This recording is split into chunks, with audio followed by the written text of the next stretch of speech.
Bonjour à tous, alors aujourd'hui nous allons parler d'astrologie tropicale et d'astrologie sidérale. Alors si vous apprenez l'astro, ce genre de langage va peut-être pas vous parler tout de suite. Donc on est vraiment dans l'optique d'apprendre, c'est-à-dire voilà, si l'astrologie vous intéresse. Moi ça m'est arrivé il n'y a pas si longtemps que ça, voilà, j'ai vu quelques vidéos et je me suis dit mais ça me botte, je voudrais en savoir plus, je voudrais comprendre. Alors, on arrive sur des sites internet comme Astrothème, astro.com ou d'autres sites qui vous calculent directement votre thème natal ou le thème natal de vos proches, avec le placement des cartes et des planètes sur les thèmes astro des personnes concernées, peut-être de vous-même. En général, on commence par le sien parce qu'on est intéressé, intrigué par ces placements astrologiques et voir la correspondance entre ce qui est dit, les interprétations de ces placements sur son thème natal et la réalité, ou la réalité qu'on vit, qu'on ressent, ou qu'on vit ou qu'on ressent à travers ses proches. Donc, on a des tas de données qui vont intervenir pour le calcul de ce thème. Et souvent, on ne comprend pas.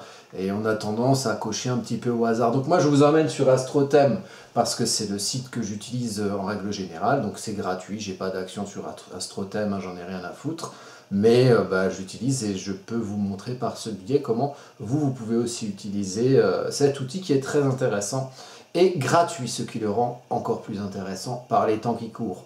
Alors vous allez par exemple sur l'astrologie tropicale et l'astrologie sidérale, ce sont deux façons de calculer le thème natal qui se font en fonction de ce qu'on appelle la précession des équinoxes. Alors c'est un peu compliqué là comme vocabulaire. En fait, dans l'astrologie sidérale, on prend en compte les constellations prioritairement et on prend en compte ce qu'on appelle la précession des équinoxes. L'équinoxe, il y a deux points d'équinoxe, c'est le 21 mars et le 21 septembre, l'équinoxe de printemps, l'équinoxe d'automne. L'équinoxe de printemps, donc le 21 mars, correspond au début de l'année astrologique, c'est le moment où la roue commence en bélier. C'est le début de la saison du printemps. L'astrologie, c'est une nouvelle année qui démarre, voilà, et de la nouvelle vie qui arrive, et on commence là, on terminera à la fin du poisson, quand on aura fini tout ce petit bilan émotionnel de vie intérieure poisson, pour repartir ensuite en bélier. Voilà, ça c'est symboliquement la fin de l'année en astrologie. C'est le point central qui va définir ce qu'est le calcul en astrologie tropicale et en astrologie sidérale. La précession des équinoxes, c'est-à-dire, ça vient du fait qu'on a créé l'astrologie, je ne sais pas, il y a 4000 ans ou j'en sais rien, enfin il y a longtemps. Le soleil pointait au moment du 21 mars sur la constellation, au début de la constellation du Bélier. Les signes, je le rappelle, ont été créés par rapport aux constellations, donc des systèmes, des galaxies loin dans l'espace, et nous on les distingue de par leurs étoiles qui les lient, et en liant les points ensemble, ça forme, alors c'est pas très évident comme ça, quand on les voit, la constellation du Bélier va ressembler à un Bélier, va savoir, hein, parce que quand tu la regardes, c'est pas tellement le cas, hein, l'autre a un Taureau, la constellation du Scorpion a un Scorpion, etc., etc., c'est pour ça qu'on les appelle comme ça. Donc la constellation le 21 mars, la constellation le Soleil, quand on regardait vers le Soleil, on allait beaucoup plus loin et on pointait sur la constellation du Bélier. La Terre a un peu bougé depuis là, la rotation a un peu, voilà, c'est un peu vrillé, hein, comme une petite toupie. Et ce qui nous renvoie à nous, notre place de miettes dans le monde, et de miettes sur une autre miette qu'est la Terre, et peut-être le système solaire qui a une autre miette de la galaxie qui a une autre miette de l'univers, et peut-être qu'on vit dans l'œil d'un géant qui s'appelle mon cul, on ne sait pas. En tout cas, si on regarde les galaxies, c'est vrai que c'est étonnant à quel point on peut faire le lien entre le visuel d'une galaxie et le visuel de ce qui se passe à l'intérieur d'une nanocellule. Voilà, donc on peut faire le lien entre l'infini petit et l'infiniment grand. C'est assez intéressant, mais si vous voulez étudier ça plus en profondeur, il faudra regarder autre chose qu'une connerie de vidéo de YouTube de 20 minutes. Alors là, donc la précession des équinoxes, ça veut dire que la constellation du Soleil, il y a 4000 ans, je vais y arriver, pointait sur la constellation, il y a 4000 ans, ça pointait sur la constellation du Bélier, le Soleil, quand on le regardait le 21 mars, tac, tout droit vers le Soleil, et derrière, quoi, la constellation du Bélier. Il y a, donc un peu avant Jesus, donc vers les années 0, un peu avant, on est passé donc à la constellation du Poisson, donc le Soleil le 21 mars, à ce moment-là, dans les années 0, pointait sur la constellation du Poisson. Donc ça rétrograde hein, sur la roue du zodiaque. On ne fait pas Bélier, Taureau, Gémeaux, on est un Bélier, ensuite on passe à Poisson, et 2000 ans après. Donc normalement, par rapport à la rotation de la Terre, le changement d'axe, les constellations changent, le Soleil pointe sur de nouvelles constellations, donc change de signe, en passant par exemple du Bélier au Poisson, ou du Poisson au Verseau, ça change de signe tous les 2165 ans. Et là, on arrive vers la fin, alors normalement c'est programmé pour vers les années 2100, on arrive vers la fin du fait que le Soleil, au moment de l'équinoxe de printemps, 21 mars, pointe en Bélier, pointe en Poisson, pardon, et on va arriver à ce qui pointe en Verseau. D'où tout ce dont on vous bassine de l'ère du Verseau, ben, ça vient de là, voilà. Je sais plus, c'était la comédie musicale à Air qui chantait Aquarius, la. Donc la constellation du truc de Babos, là, la constellation du Verseau, ça vient exactement de là. Donc on va arriver à enfin la constellation, l'ère du Verseau, ça vient de là. Et on va arriver à ce que le Soleil pointe le 21 mars sur la constellation du Verseau, très prochainement, en tout cas on est à la fin de l'ère du Poisson. L'astrologie sidérale, elle prend en compte la précession des équinoxes. Et donc sur votre thème natal, par exemple, moi je suis Taureau à 11 degrés, il va falloir que j'enlève un peu moins de 30 degrés pour calculer mon thème sidéral. Et là, je vais être Bélier. Donc c'est pas pareil, je vous montre comment on fait sur AstroThème. Donc vous allez ici, hein, sur Ascendant et thème natal, hein, vous cliquez dessus. Là, vous allez aller sur les thèmes que vous avez enregistrés. Alors moi je vais aller sur mon prénom, où qu'il est. Hop, j'en ai tellement. Hop, allez, on y est là. Le petit Frédéric, donc il va regarder son thème, il va faire poursuivre, hein. Faut appuyer 2 fois. Je sais pas pourquoi. Bon, vous appuyez 2 fois sur poursuivre. Si vous faites retour, on vous remet à 0, c'est chiant, faut tout retaper. Donc voilà, le petit Frédéric, en astrologie tropicale, il se trouve qu'il est Taureau, ascendant, Balance. Très bien, juste en regardant ça. Mais vous avez différents modes de calcul que vous voyez apparaître en dessous. Donc moi, j'aime bien afficher les aspects et les positions des planètes. Donc les aspects, c'est les traits qu'il y a au milieu ici. Les positions des planètes, ça vous met une petite liste avec Mercure, 27 degrés, Verseau, enfin j'en sais rien, voilà, ça vous met une petite liste. Moi je l'affiche toujours. Afficher les aspects aux angles. Les angles, donc c'est l'ascendant, le milieu du ciel, c'est les aspects qui partiront de là. Là vous voyez, ils ne sont pas affichés. Si je reclique ensuite sur réafficher, il va me les mettre. Les aspects à Lilith et au nœud nord. Donc Lilith, c'est la lune noire qui se trouve ici. Le nœud nord, c'est le point du destin karmique qui se trouve là.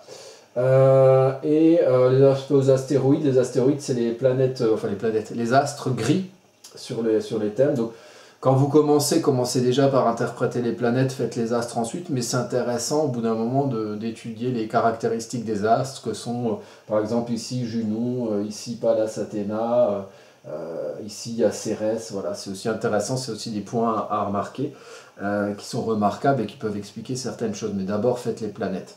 Voilà, donc je mets tout ça, et ici on a le choix. Thème tropical, thème sidéral. Alors je vais vous montrer la différence. Moi sinon au niveau des maisons, donc les maisons c'est ça, hein, maison 1, maison 2. Vous voyez que là elles ne sont pas pareilles, elles n'ont pas la même taille en fait. Vous voyez la maison 1 qui est... mais si, ils les ont mis au même... Non, voilà, vous voyez la maison 3 elle est grande par rapport à la maison 1 par exemple. Et ça c'est un mode de calcul. Comment ça s'appelle, voilà, domification Placidus. Ça c'est le mode de calcul pour avoir les maisons. Alors elles n'ont pas la même taille. Je ne sais même pas bien pourquoi, moi ça ne me parle pas parce que je me mets en maison égale. Donc moi mes maisons elles feront toutes 30 degrés comme un signe. Donc moi par exemple ma maison 1 commencera à l'ascendant et ira jusqu'à 30 degrés. Donc par exemple, ça inclura Jupiter dans ma maison 1 et pas dans ma maison 2. Et par exemple, moi en faisant mon thème natal, j'ai évalué que le Jupiter en maison 1 me correspondait plus qu'un Jupiter en maison 2. Et c'est pareil, ça me fout par exemple la Lune. Elle va pas être en maison 11, elle va être en maison 12, avec les maisons de la même taille. Ça, vous voyez, quand vous interprétez, vous voyez ce qui vous parle le plus sur les planètes qui changent de maison, donc de domaine d'action, quand vous faites sur un calcul maison égale ou un calcul système Placidus. Donc voilà, moi je change tout ça, je réaffiche comme ça, et vous allez voir qu'il y a eu des petits changements. Voilà, vous voyez, la Lune, elle arrive en maison 12, hein, c'est marqué là-haut. Vous avez Jupiter qui est en maison 1 et pas en maison 2. Enfin voilà, ça fait bouger un petit peu certaines planètes dans certaines maisons. Et maintenant, là, on est sur un thème tropical. Thème tropical, donc le tropical, pourquoi on peut calculer en tropical et quelle est la raison du fait que certains calculent les thèmes astro en système tropical ou certains calculent les thèmes astro en système sidéral. Les gens qui font le système sidéral, ils estiment que nanana, c'est de la connerie, c'est pas exact, l'astrologie ça doit être exact, c'est quand même basé sur l'astronomie, et on se fie donc au placement exact.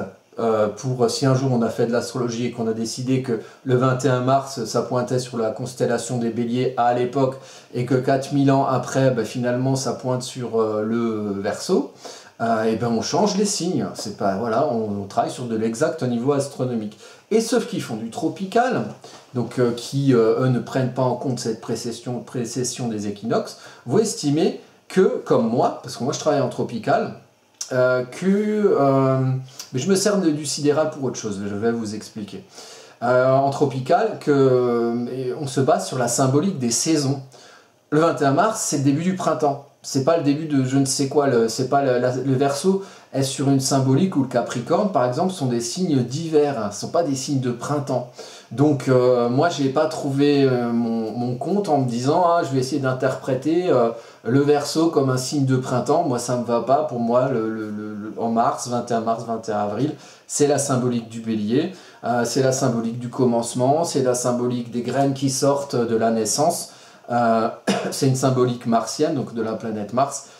Et moi, quand j'interprète, après l'astrologie c'est une science de l'expérience, quand j'interprète des thèmes, je trouve que les caractériologies bélier correspondent plus à la plupart des gens dont j'ai fait le thème, qui ont un soleil en bélier, donc dans la saison de fin mars jusqu'à fin avril. Voilà. Maintenant, l'astrologie sidérale, je m'en sers quand même. Il se trouve que dans la tropicale, si vous faites de l'astrologie karmique, donc nanana, vous êtes incarné, en fait vous êtes une âme, et puis on vous a incarné dans cette vie-là, qui correspond à ce thème de naissance, qui est la carte de placement des planètes quand vous avez vu le jour. Donc vous êtes incarné avec certaines missions à faire, qui consistent à être interprété par rapport au placement des planètes dans vos maisons, dans quelles maisons sont les planètes, dans quel signe elles sont, ça va correspondre à des choses peut-être que vous avez à faire dans cette vie. Et on vous donne des challenges qui sont les traits rouges, donc les traits d'aspect challengeant, et vous avez des traits bleus qui sont des armes, donc des facilités pour vous aider à réaliser ces aspects challengeants. Donc les traits rouges, ça va être des missions. Les traits bleus, ça va être des facilités pour arriver à effectuer ces missions dans votre incarnation, donc en cours de vie. Mais il y a des points en astrologie tropicale qui correspondent aux vies anciennes. Vous avez par exemple la maison 12. Donc moi j'ai la maison 12 en Vierge. Ça veut dire que dans mes incarnations précédentes, j'étais plutôt dans de l'énergie vierge. Donc j'étais plutôt dans de l'énergie d'ordonnancement, de rangement, peut-être dans une énergie trop perfectionniste, peut-être trop maniaque, peut-être voilà, dans une énergie où j'ai mal aspecté des choses relatives au service, où je croyais que je rendais service, mais c'était pas vraiment ça. Je me dis toujours que quand on a une maison 12, c'est pas forcément des choses qui ont été bien réalisées avant. Voilà. Et on nous amène dans cette incarnation à y réfléchir, parce que la maison 12, c'est la maison de la vie intérieure. Donc, à un moment donné, quand on fait le bilan de son incarnation-ci, donc là, son incarnation dans cette vie terrestre, si on nous amène à la réfléchir d'une manière maison 12, donc la manière du signe que vous avez dans la maison 12, c'est peut-être qu'on vous amène à mettre le focus aussi sur cette manière de réfléchir là. Donc chez moi, une manière de réfléchir vierge, ça dépendra de vos thèmes. Vous pouvez avoir la maison 12 dans les 12 signes du zodiaque, selon le placement de votre ascendant. Vous avez aussi ce qui se passe au niveau du descendant, donc la maison 7. La maison 7, c'est cette descendant symboliquement, c'est le soleil qui passe vers la nuit, donc il va se planquer, qui va se cacher, et c'est la manière dont vous êtes couché. Par exemple, je ne sais pas, la manière dont vous êtes mort. Vous êtes peut-être mort dans les incarnations précédentes de maladie, d'accident, vous êtes peut-être mort de vieillesse, vous êtes peut-être mort de rire, j'en sais rien. En tout cas, vous êtes mort puisque vous êtes réincarné, voilà, dans cette incarnation qui va être représentée par votre thème natal. C'est une sorte de programmation de naissance. Donc on va vous dire, nana, alors toi dans ta vie, tu dois faire cette mission, liée à cette mission, nani, nana. Après, on a fait ses choix dans la vie. Donc on peut très bien avoir un logiciel de cuisine et faire de la musique, ou avoir un logiciel de musique et faire de la cuisine. Et vous en avez sûrement vu qui font ça. Il y a des personnes qui vivent pas forcément leur incarnation à fond, ou peut-être que c'est un challenge de leur incarnation de la vivre un petit peu de travers, d'utiliser des logiciels de musique pour faire de la cuisine. C'est possible. En tout cas, le descendant, c'est la manière dont vous êtes couché. Moi, j'ai un descendant bélier, donc il y a l'énergie bélier qui était présente quand je suis décédé la dernière fois, quand mon âme est décédée la dernière fois. Vos âmes, c'est pas vous. Hein. Moi, je suis pas mes âmes d'avant. Moi, je suis une de mes missions d'âme, si vous voulez. Mais c'est pas parce que j'étais un meurtrier ou un sadique évidemment que obligatoirement je vais l'être cette vie-ci. Mais il y a des choses à régler, et moi je suis mort avec une énergie violente, bélier. Alors c'était peut-être par un accident, peut-être on m'a tué, peut-être que j'ai voulu commencer quelque chose et puis je me suis emmêlé le jambon et je me suis pété la gueule dans un accident de chaussettes, je sais pas. Mais donc ça c'est par exemple des points qui sont à prendre en compte. Vous avez aussi, là où vous avez le nœud sud, donc le nœud sud, il n'est pas sur Astrothème, il n'est pas indiqué, mais c'est toujours diamétralement opposé au nœud nord. Donc moi j'ai le nœud sud en Capricorne. Donc dans des énergies globales d'incarnation précédentes, peut-être j'ai été dans une énergie de structure, peut-être j'ai été quelque chose genre un chef, parce que Capricorne c'est aussi analogique à la maison 10, donc l'accomplissement social, peut-être j'avais une place sociale, genre élevé, à donner des ordres aux gens, à bâtir des structures ou des choses comme ça, voilà. Et vous pouvez faire l'interprétation selon le signe que vous avez sur votre nœud sud, ça c'est important. Donc vous partez avec, moi par exemple je pars avec une énergie plutôt Capricorne, et je dois aller, comme la vie est bien faite, vers l'opposé, très différent mais complémentaire, qui est l'énergie du Cancer dans ma maison 10. Donc ça peut s'interpréter en disant que voilà, moi mon accomplissement social ou professionnel dans cette vie, il va me diriger vers une énergie de protection du cocon, peut-être, j'en sais rien, maison 10 c'est le travail, peut-être travailler chez moi, peut-être travailler dans la protection de l'entourage ou des proches, peut-être, je sais pas, dans quelque chose d'éducatif ou quelque chose comme ça. Ça peut être par exemple, j'en sais rien, on peut avoir une mission de parent. Moi c'est pas mon cas, j'ai pas de gosse et j'en veux pas, et j'en aurai pas, sauf s'il y en a un qui se planque, mais là je suis pas au courant. Donc voilà, il y a une énergie Cancer dans la maison de l'accomplissement social et professionnel. Donc moi je dois aller vers ça, mais karmiquement, donc mes âmes précédemment ont eu de l'énergie de terre, donc Capricorne, donc une énergie en maison 12 de Vierge, toujours la terre, et on m'a foutu un soleil en Taureau. Donc on reste quand même dans la terre. Là je pense qu'on veut me faire le tour de tous les signes terriens.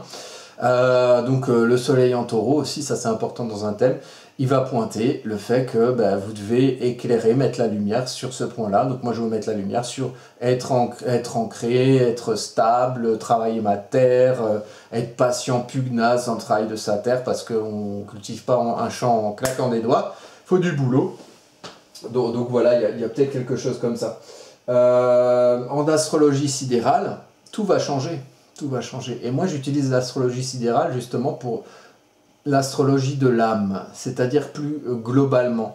On a, et c'est là où c'est complémentaire, on a dans le thème tropical des points karmiques qui vont nous indiquer sur le thème tropical, qui va expliquer, on va dire, son caractère terrestre dans sa vie terrestre, qui va expliquer les liens avec le karmique. On l'a dans le tropical, on l'a en maison 12, on l'a avec le soleil, on l'a aussi par exemple avec le placement de Saturne. Bon, mon futur Saturne en maison 1 avec une maison sud un nœud sud en Capricorne, ça veut dire qu'à un moment donné, on m'apprend un peu à me limiter, je suis mort avec une énergie de violence, enfin des anciennes incarnations, donc ça veut dire qu'à un moment donné, il fallait me limiter dans mes fonctions de chef, et on m'a foutu sans trop de thunes, voilà, bien à ma place, bien à devoir, comment dire, ruminer en taureau, ou bien raisonner de manière structurée à Saturne pour pas faire n'importe quoi.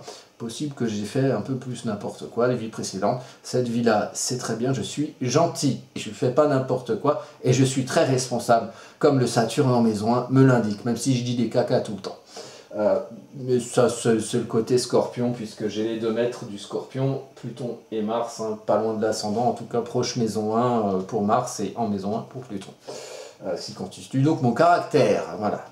Dans l'astrologie tropicale, donc c'est les points tropicales qui nous permettent de voir les choses karmiques. Lune noire en Sagittaire, ça peut être un truc un peu dogmatique, hein, voilà, peut-être que hein, j'ai un peu trop fait la leçon aux autres, j'ai peut-être pas assez balayé devant ma porte dans l'ancienne incarnation. Et Chiron qui est le guérisseur, donc il y a quelque chose à guérir, hein. Chiron il reste à peu près 5 ans dans un signe, donc, tous les gens qui seront nés vers les débuts des années 80, ils vont avoir leur Chiron en taureau. Moi, il est proche du soleil, donc il est important. Quelque chose à guérir dans l'énergie du taureau, donc quelque chose à guérir dans la stabilité, dans l'ancrage, peut-être dans le fait de tout ce qui a trait au fait de profiter de la vie, donc où j'ai trop profité de la vie, ou justement pas assez, ou j'étais pas assez dans l'énergie vénusienne. Là, on m'en a foutu, vu que je suis taureau ascendant balance, et qu'en plus le maître de l'ascendant c'est un Vénus exalté en poisson, donc c'est là Vénus, on est à Vénus plus, donc on m'indique que faut travailler l'énergie vénusienne quelque part dans cette incarnation. Donc ça c'est les points, et vous avez évidemment le nœud nord et le nœud sud, hein, qui indiquent votre progression karmique, ce que vous avez des anciennes incarnations, ce qui a acquis, donc chez moi le Capricorne, et ce vers quoi vous devez aller. Là chez moi l'énergie Cancer, et on fera aussi des vidéos sur l'axe des nœuds. On a le thème sidéral qui va tout changer, et qui lui va donner plutôt, pour moi, hein, ça c'est ma manière d'interpréter le truc, quelque chose de global sur l'âme. Donc on va changer, hop, on est en maison égale, c'est très bien, on est en thème tropical et on va en thème sidéral. On clique, on réaffiche. Alors, suspense. Voilà, donc j'étais à, vous voyez, j'étais à 11 degrés du taureau en soleil, je tombe à 17 en bélier, donc on est à peu près à 11 plus 13, quelque chose comme 24 degrés d'écart en moins. Donc, et donc c'est pareil pour l'ascendant, c'est pareil pour tout. En fait, vous prenez votre roue et vous décalez tout. Donc, moi j'avais le soleil là, vous voyez, il était à peu près ici, il était à peu près, voilà, un peu après le Mercure. Et il tombe ici en bélier, et mon ascendant qui était en balance ici à 7 degrés, tac, il est passé en vierge à 12 degrés. Alors qu'est-ce que ça veut dire tout ça? Ça veut dire que moi, par exemple, au niveau de mon âme, oui, je suis pas pudique, hein, j'en ai rien à foutre, rien à cacher, je peux vous montrer mon thème, je peux vous montrer mon slip, c'est pas grave. Ça doit être ma maison 11 en Lion, peut-être, voilà, que j'ai besoin de me montrer. En tout cas, je trouve que c'est intéressant pour expliquer, parce que mon thème, je le connais, donc je peux en parler. Et peut-être qu'en parlant, soit vous allez voir, souvent quand on regarde des vidéos d'astro, dire ah oui, il a Vénus là aussi, ah ouais, c'est ça. Donc vous gobez plein de vidéos pour voir à chaque fois les exemples concrets. Sinon, vous avez plein de bouquins qui sont très bien. Je ferai aussi une vidéo sur les bouquins. Il y a une dame qui m'en a offert 60. J'ai des trucs qui me tombent dessus. Plus je vais vers l'astro, et plus il y a des signes qui me disent, il y a quelques, voilà, il y a quelqu'un qui m'a fait un site internet pour astrocaca.fr, comme ça, sans que je demande rien, super. Et donc, quand vous avez des signes comme ça, continuez dans la voie, c'est qu'il y a quelque chose qui match. Je remercie d'ailleurs toutes ces personnes pour les bouquins, pour le site, c'est super. Et puis vous qui regardez, visiblement, ça vous plaît. Si vous regardez, surtout que là, ça doit faire un petit bout de temps. Donc c'est que vous êtes motivé. Mon âme a quelque chose à apprendre de l'énergie vierge, ce qui est indiqué justement par le thème tropical dans ma maison 12. Donc, je dois apprendre cette énergie vierge, donc peut-être de structuration des émotions qui permet de ne pas faire n'importe quoi et en même temps de ne pas trop m'enfermer dans ces limitations à tout vouloir étiqueter, tout mettre dans des tiroirs parce que ça peut au bout d'un moment aussi faire l'inverse de ce que ça doit faire. Ça peut un peu rendre taré de vouloir tout ranger parce que finalement on ne peut pas tout ranger. Et quand on se rend compte de la masse des choses, vous voyez, ça c'est un cauchemar que je fais souvent, la masse des choses à faire et on n'arrivera jamais à tout finir, c'est super angoissant. Et à un moment donné, si on va trop loin dans cette énergie-là, le corps il lâche et tac, on devient la Vierge folle. Donc ça c'est des choses que je dois travailler par exemple pour les gens qui ont la Vierge en maison 12 ou qui ont en thème sidéral, l'ascendant en Vierge. En thème sidéral, donc moi j'ai le soleil en bélier, ça veut dire qu'à un moment donné, mon âme, elle est là pour impulser quelque chose, pour commencer quelque chose tout en apprenant l'ordonnancement, et peut-être pas trop le perfectionnisme, mais en tout cas le fait que ça soit le mieux possible, l'envie de faire mieux, vierge, voilà, commencer en ayant l'envie de faire mieux. Ça, c'est visiblement une des caractéristiques principales de mon incarnation d'âme, qui pour moi, dans ma façon d'interpréter, correspond au thème sidéral. Moi, j'ai essayé de faire mon thème par rapport à ma caractérologie en sidéral, en me disant je le prends comme le tropical, comme des gens font, des gens très bien, et je comprends très bien cette manière de procéder. Peut-être que j'y viendrai, pour l'instant, moi je fais différemment, comme je vous l'explique dans cette vidéo. Donc le thème, en thème sidéral, me connaissant, et même en faisant certains thèmes, en essayant de trouver de l'interprétation sidérale, ça correspond pas, pour moi ça matche pas. Par contre, ce qui match, c'est les liens entre le tropical et le sidéral. Donc, par exemple, par la maison 12. Et puis, par les points karmiques. Mais vous voyez qu'en sidéral, votre âme, elle a une lune... Mon âme, moi, elle a en tropical, la lune noire était en sagittaire. Donc, côté lune noire, c'est ce qu'il faut, c'est l'angle mort, c'est ce qu'il faut conscientiser pour résoudre le problème que ça implique. Là, je l'ai en scorpion en astrologie d'âme. Par contre, les planètes, ça ne bouge pas. Donc, elles ont toujours le même écart. Vous voyez, j'ai toujours ma lune noire qui est conjointe à Uranus. Et ça, c'est pas rigolo. Parce que ça veut dire qu'il y a quelque chose à conscientiser sur la liberté, sur les changements brusques et brutaux. Voilà, c'est comme si mon Uranus, finalement, il avait une lune noire avec lui. Donc, moi, ma manière de progresser, il va falloir que je prenne conscience de certains soucis dans mes velléités de liberté et de progrès, parce que sinon, en fait, je n'arriverai pas à cette liberté et à ce progrès tant espéré par Uranus, le pauvre. Voilà. Donc, voilà, on a fait un petit début de séance psy. Non, mais je me permets de le faire parce que quelque part, quand on reste généraliste, le thème natal, on peut dire, ah ben voilà... ah, toi, c'est à peu près comme ça, ta coloration, elle est à peu près comme ça.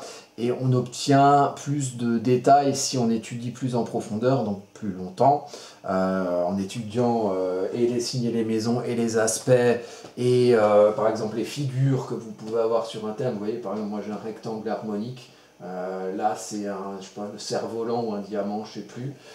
Si vous avez des yachts sur vos thèmes aussi, c'est des triangles isocèles, donc deux quinconces en verre et un sextile qui les lie au milieu. Ça, c'est aussi des figures intéressantes.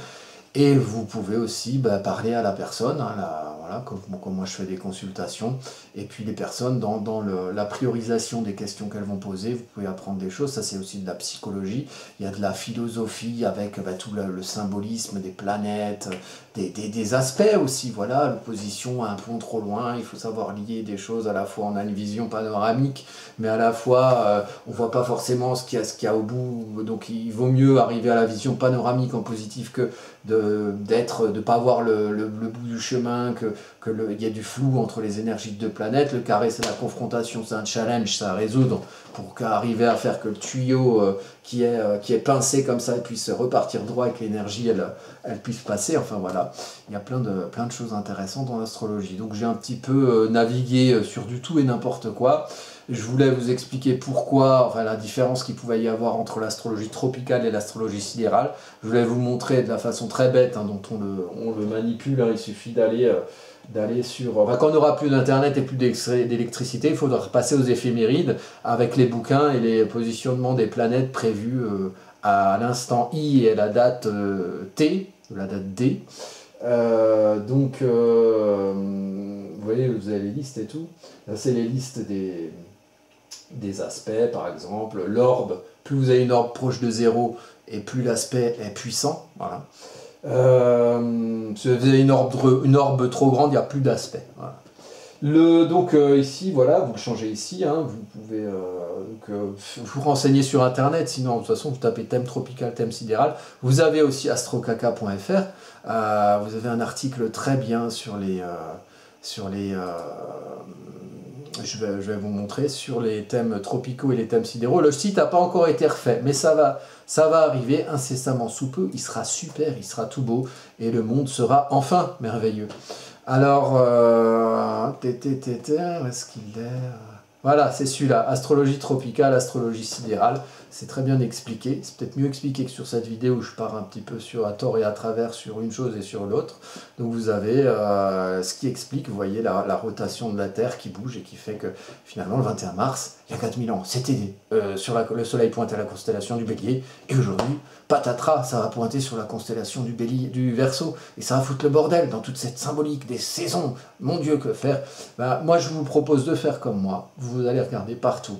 Astrologie holistique, astrologie humaniste, astrologie structurale, astrologie classique, et puis vous voyez ce qui vous parle, et vous faites comme ça vous parle, comme ça vous chante, et si vous vous sentez perdu, vous essayez de regarder des vidéos, de lire des bouquins, ou alors vous allez prendre des cours d'astro, ce que je n'ai absolument pas fait, parce que ça coûte la peau des couilles, et que j'ai besoin de la peau sur mes couilles, sinon j'ai bobo dans mon slip. Voilà, tout simplement. Mais un jour, j'irai voir les comptes formations, si ça peut correspondre à ça, et puis on verra. Mais en attendant, je m'amuse bien à vous parler sur mes vidéos. Et pardonnez-moi si je fais quelques erreurs, c'est possible, voilà, mais je vous parle très sincèrement, et je vous parle du niveau où j'en suis actuellement.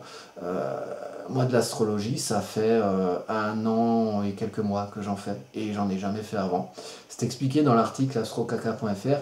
Astrocaca, pourquoi? Voilà, pourquoi? Parce que ça m'a pris comme une envie de chier, faire de l'astro, et depuis j'en fais tout le temps. Quand je dis tout le temps, c'est tout le temps. Dès que j'ai du temps, je fais de l'astro, je fais plus que ça. Et ça me passionne, donc ça me permet de progresser aussi plus vite. Donc si vous êtes passionné comme moi, n'hésitez pas à vous gaver de vidéos et de bouquins, et si vous avez besoin de conseils et de cours, vous faites comme vous le sentez, et si vous avez une école d'astrologie qui vous plaît plus qu'une autre, ou si vous voulez plus interpréter sur du thème sidéral que sur du thème tropical, vous allez là où ça vous parle, et c'est pas moi qui irai vous dire de manière très orthodoxe, non, il faut faire comme ça, parce que c'est comme ça la vérité. Parce que l'astrologie, il n'y a pas de vérité, il y a une part d'astronomie et de science de l'expérience, et il y a une part d'interprétation, et je pense de connexion aussi, à un moment donné, pour comprendre, il faut avoir envie de comprendre. Je sais plus, j'avais vu une expérience là où il y a un connard qui parlait à une boîte de riz, il lui disait des insultes tout le temps, et le riz devenait pas beau, et s'il lui disait qu'il aimait son riz et qu'il lui faisait des mamours, le riz restait plus longtemps aussi bon que beau, et ça c'est merveilleux. Donc je ne veux pas vous dire de parler de faire des mamours à vos thèmes astro, mais enfin, si vous êtes passionné, normalement il y a des choses qui vous mèneront ou guideront vers des progrès, et puis vers le fait que vous soyez plus à l'aise dans l'étude de ce qui vous intéresse. Allez, c'est fini, je vous dis à bientôt pour de prochaines vidéos.